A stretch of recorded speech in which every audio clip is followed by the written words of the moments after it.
welcome to the channel. So, 2025 sucked, and I didn't record one video that entire year. It was like a blackout of, one of the most important parts of my life, and no projects were really finished, which really sucked, and my mental health kind of spiraled. So we're going to go into 2026 with a different mindset and attempt to not do that again.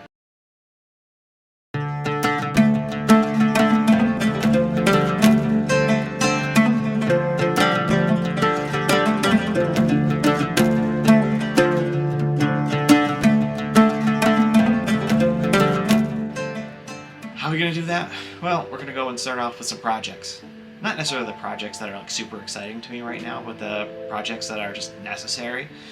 It's January 2026, and we got some really major birthdays coming up. My fiance's mother's birthday is coming up, and then right after that, my mother's birthday is coming up. And I have some ideas rattling around in my head, and I'm excited just to kind of get them out. But to be completely honest with you, I am incredibly burned out. In general, work-wise, today was a horrendous work day on top of the whole thing. So I can't be putting in too much effort in my normal handmade, making a million iterations of a project. We just really need to streamline the process to get this done, but still make something that's meaningful. So, what are we going to make? Well, we're going to make a light box. If you look back on some previous videos of this channel, we've made some light boxes before, but this time we're going to do things a little bit different. Instead of doing the handmade, individual little pieces type of thing, is going to use some easier tools that pretty much anybody can pick up.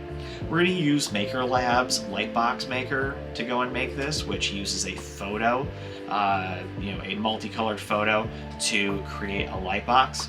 And the way that we're going to go and make the photo is taking a photograph that I actually took on a trip from earlier in 2025 and simplifying it down to go and make that light box. And we're going to use AI for that. I'm going to use Gemini, and I'm not going to tell you the exact prompts that you need, but just to let you know that if you take this photo and you tell it to go and simplify it into a 4-color image, it usually gets somewheres in the ballpark, and then you can tell it different instructions from there to make it better. In this case, before we started, we do have a few things in front of the actual masjid that we want to go and get rid of, like some power lines and some trees that are unnecessary. So I started off with that, told to get rid of the trees, get rid of the fence, get rid of a few things that are in the way, and turn the thing into a 4-color image in sunset colors. And this, after a few prompts and a little bit of Photoshop, is what I got. It is more than 4 colors, I'm pretty sure, when I looked at it, and there will be some ways to go and simplify it, but really it is exactly where I want it to be. This is what I had in my head, and I'll tell you, it turned out better than I was expecting. Once we have this image, we can easily import it into the Lightbox maker of MakerWorld. Here we are. So, we have our light box here, we have our image, it tells us what the colors are, and in this case I picked 4 different colors. The ones that I actually have in my 3D printer are a wine red, like a darker red, a brighter red, an orange, and like a lemon yellow. And that's kind of what I imagined in my head. The colors that are on screen are not exactly what I was going for, but they're close enough to go and at least get an idea of how it will look.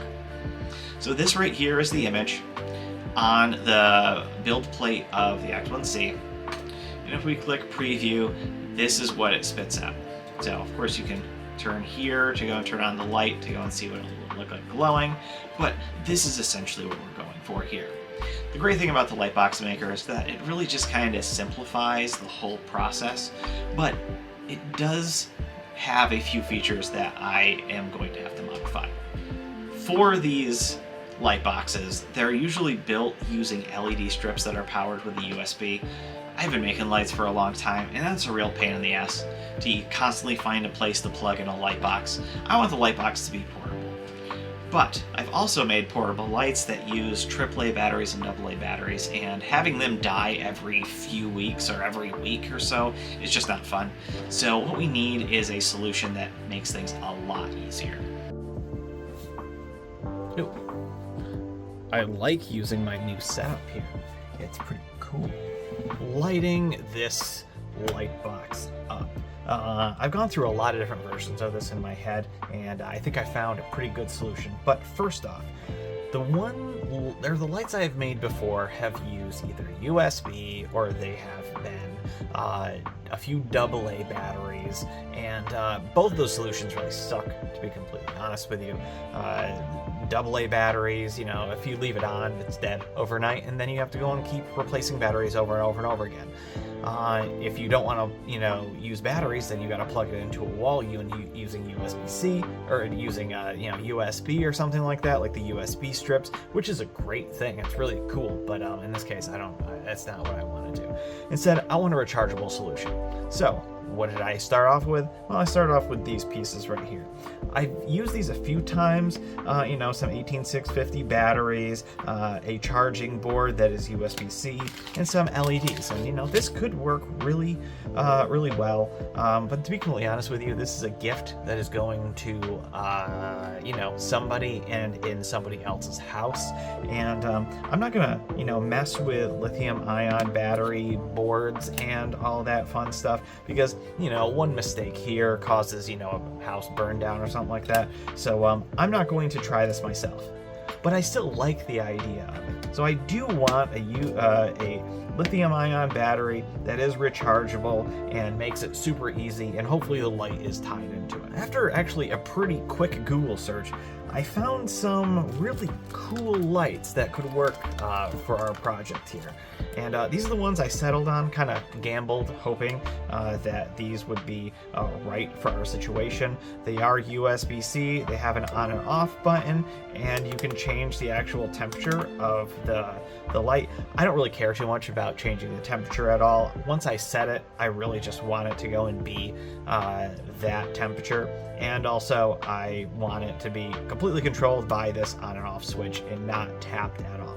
But these tap lights are pretty darn cool, so let's take one apart and see how usable it will be for our case.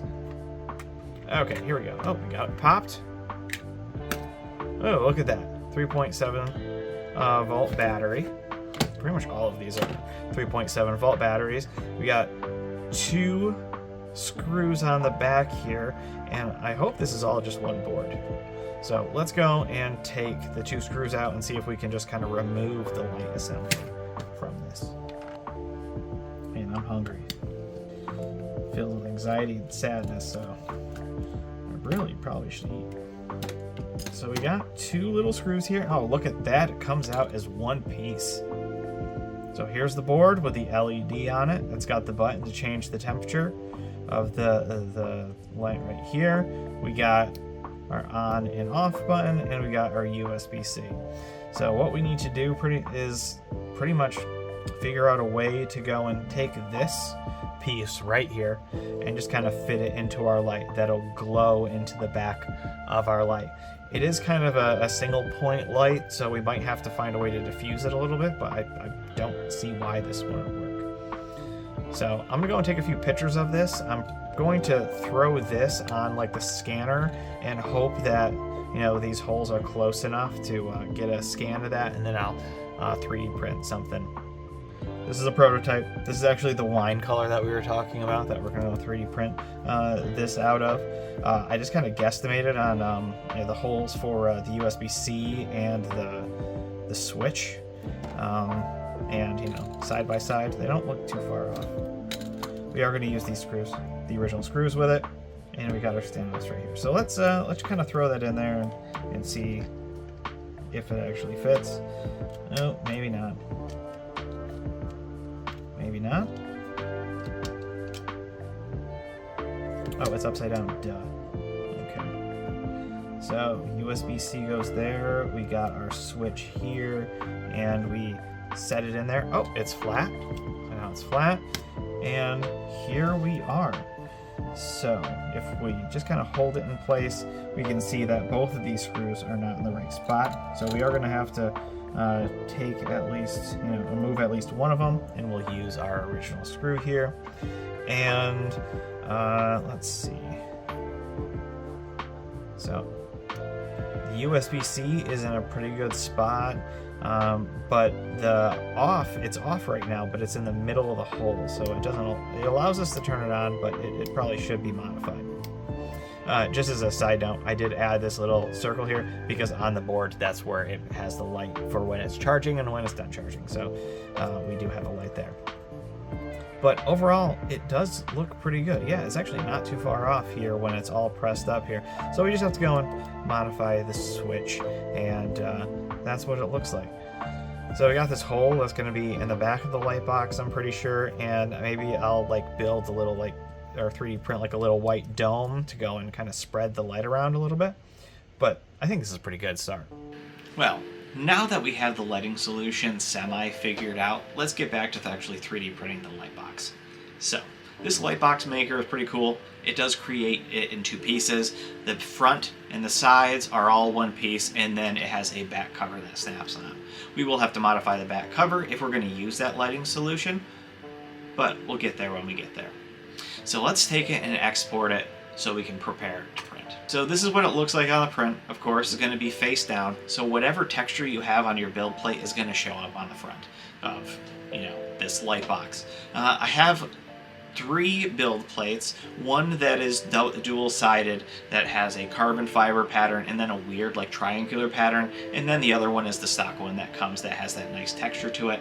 I've played around with this enough to know that nice little texture on that build plate that comes with the X1C works perfectly for the situation. It probably would also look really good with a smooth build plate, so if you have that, you can go and experiment. But here's the print right here. It looks pretty good sitting on the build plate, and of course it does create this second plate with the back. We're going to have to export this and modify it in a little bit, but again, we'll get there. So let's go and set this to print.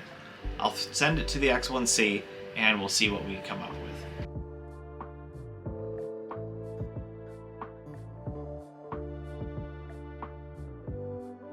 Here's our light box right off the 3D print.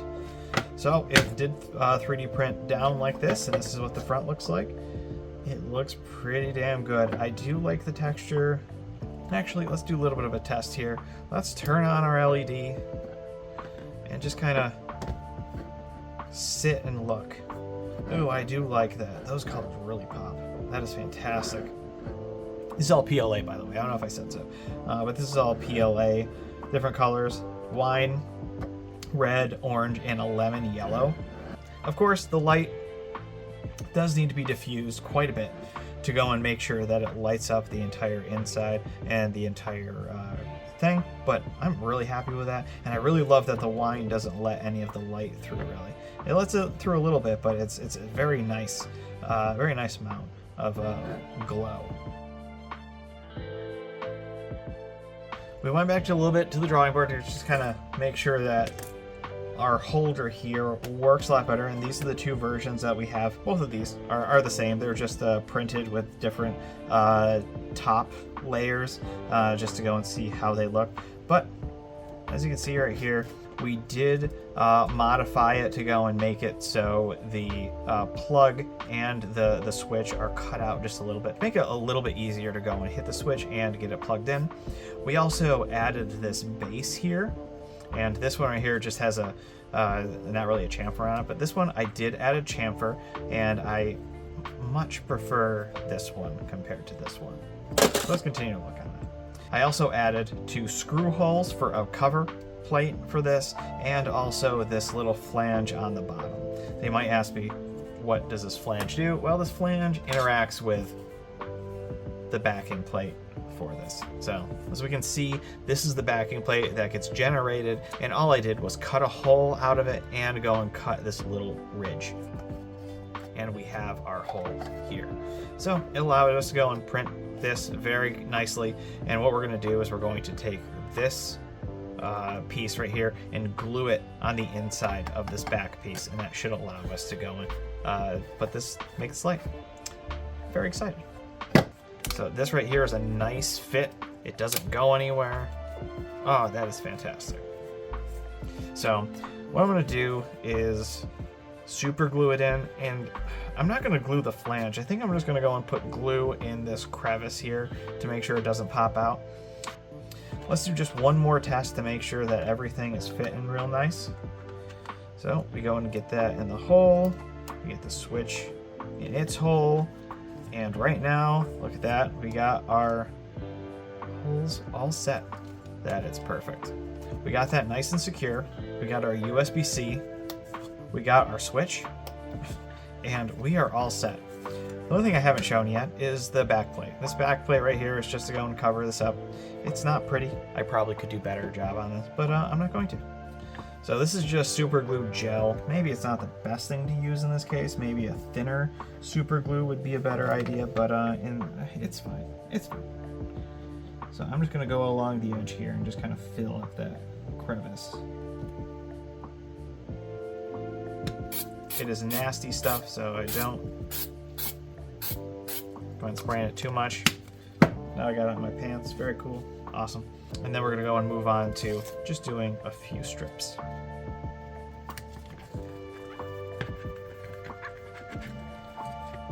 Okay, here we are. We have our backing plate mostly covered. Intake. It's not perfect by any means, but to be honest with you, it's not going to matter too much. As long as it reflects that light, that's all that's going to matter. One thing that still matters though is if we even just put this cover on, it still is kind of in the center. I do want to make sure that it does kind of expand from just the center here and diffuse a little bit more. So we're going to go and put a little bit of a diffuser on this. And I think it's going to be as simple as making something that kind of sits on that ridge there, and we'll just glue it on there, make the point of light a little bit larger, and hopefully make it look a little bit nicer. While the little diffuser for the light 3D prints right about here, let's talk a little bit about this solution that I came up with. I'm really excited to use.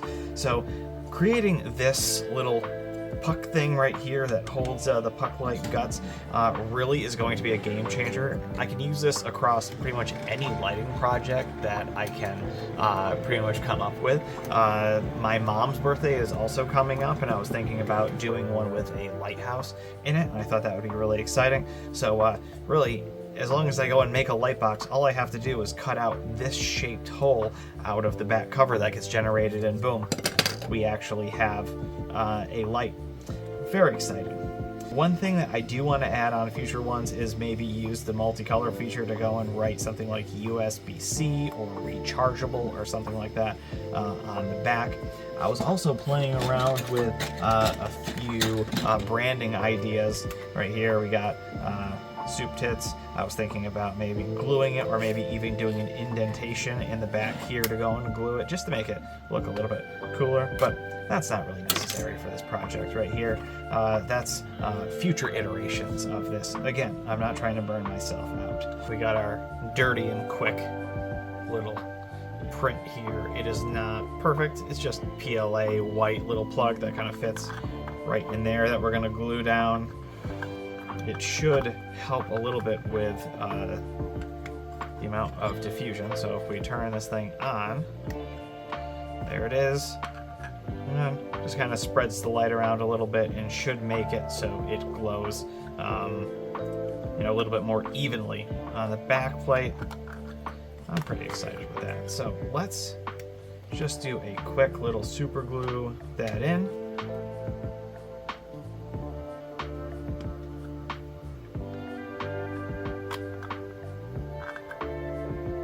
Here we are. We got our pieces, we got our back plate with the light and everything, and we got the actual light box itself. So we're gonna go and just snap it together. Nice tight fit. Very nice. It looks pretty good. It looks clean. It doesn't look, unnecessarily complicated. We have our USB-C and our switch here, and I'm just quite happy with it. So let's go and see how it works. I'm very excited. I think it looks beautiful. There's a lot of different ways this could have went. I probably could have poured a lot more time into it if I did it more manually, but the tools that I had at hand really allowed me to go and make this, and To be completely honest with you, this is actually the second version of this that I made, and the first version was already gifted, and they loved it. This one is actually for my fiance's brother, who really loved the light. So he's gonna go and get a version of this also, and he can go and display it. And you know, I always love making things like this.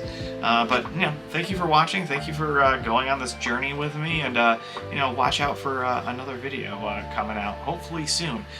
Maybe a little bit more electronical, maybe one a little bit more complicated.